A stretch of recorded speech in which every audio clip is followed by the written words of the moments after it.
A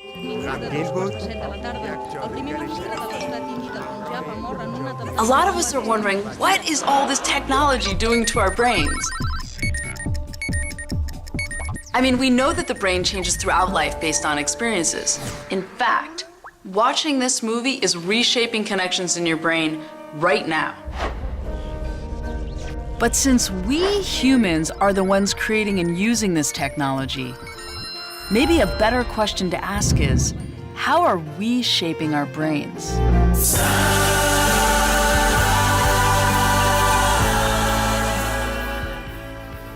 There's so much about the brain that we don't know. But there are some things we do know. You see, not long after we humans began thinking, we began thinking about ways to understand our own brains.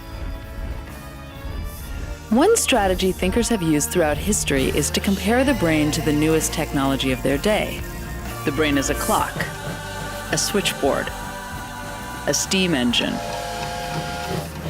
a machine, a computer. And we wondered, how can today's technology help us understand the brain in a new way? So we used that technology to ask people all over the world, how do you imagine the brain? It was amazing, like all these neurons firing ideas and images back to us from all over the world.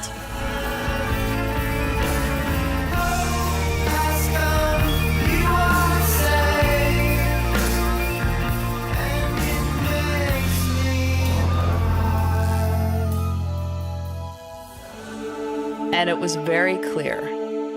The internet, the most advanced technological system in the world, is such a strong framework to help understand the human brain, the most advanced biological system in the world.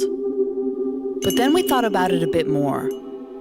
And since the internet is in such a young developmental stage, rapidly growing, constantly changing, forming billions of new connections all over the world, then maybe a stronger framework would be to compare it to a child's brain,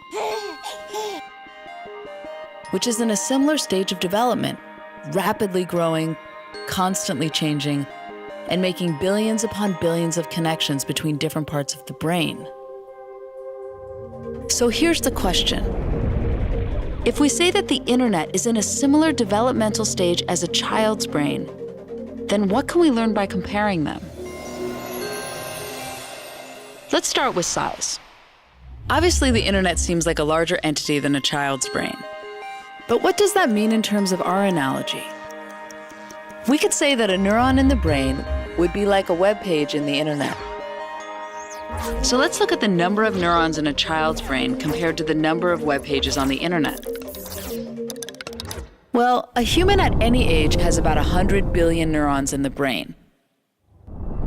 But the internet has 10 times that, 1 trillion web pages.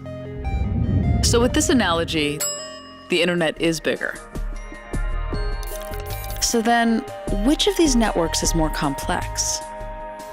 We could say a synapse in the brain, the connection point between two neurons, is like a hyperlink, the connection point between two web pages.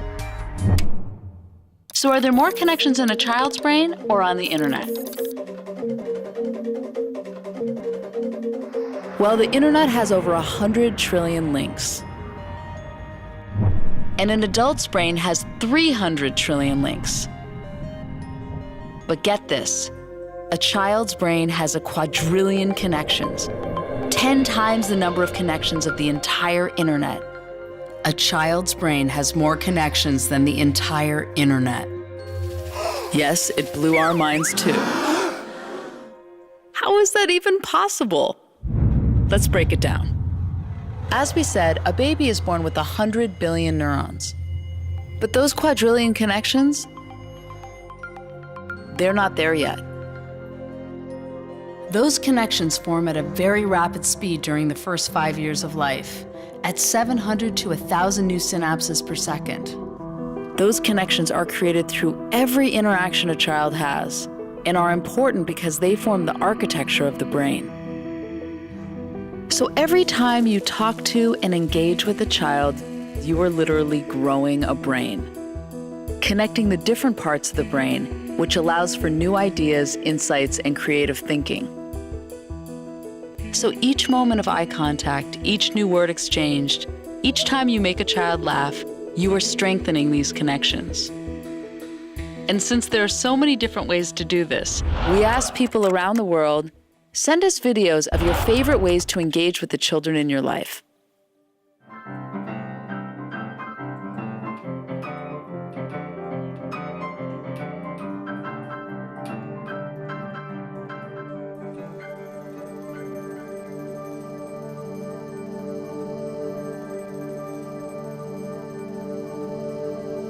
During these early years, a child's brain makes as many connections as possible. And then it begins pruning the ones that aren't used and strengthening the ones that are. A dynamic process that continues throughout life. But since a child's brain is activated by everything it encounters, it can also be overwhelmed, which causes stress. When the brain experiences stress, the body's alarm system is activated. If the stress is relieved quickly, the system easily returns to normal. And while learning to deal with stress is an important part of development, severe situations such as ongoing abuse or neglect, where there is no caring adult to relieve the stress, leaves the body's alarm system activated, which can have serious lifelong consequences for the child. This is known as toxic stress. Toxic stress can lead to a body system set permanently on high alert. It causes the synapses we use for learning and self-control to be pruned, while connections for fear and rash behavior get stronger. While the brain can change throughout the rest of life, these early years are fundamental in building a strong foundation for curiosity, creativity, and adaptability. And if we say that the internet is in the same critical stage of early development, making as many connections as possible, we also need to be mindful of how we're building its foundation. Just like every interaction creates new connections in a child's brain, every email, tweet, search, or post is creating and strengthening connections in our global brain, literally changing the shape of the internet that we as billions of people all over the world are developing together.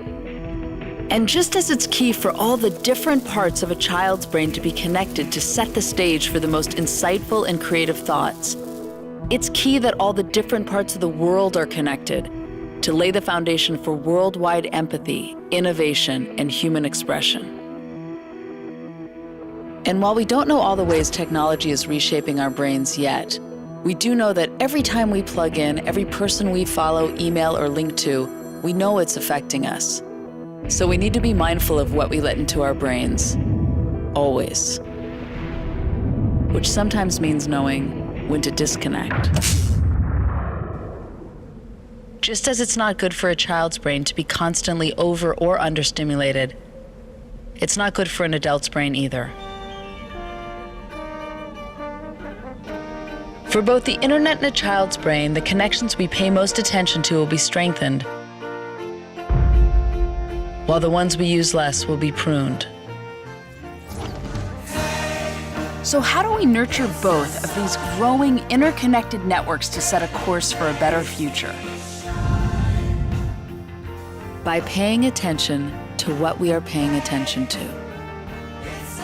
Attention is the mind's most valuable resource. Every interaction counts. We all have the opportunity to shape the future of the world. And our future starts here.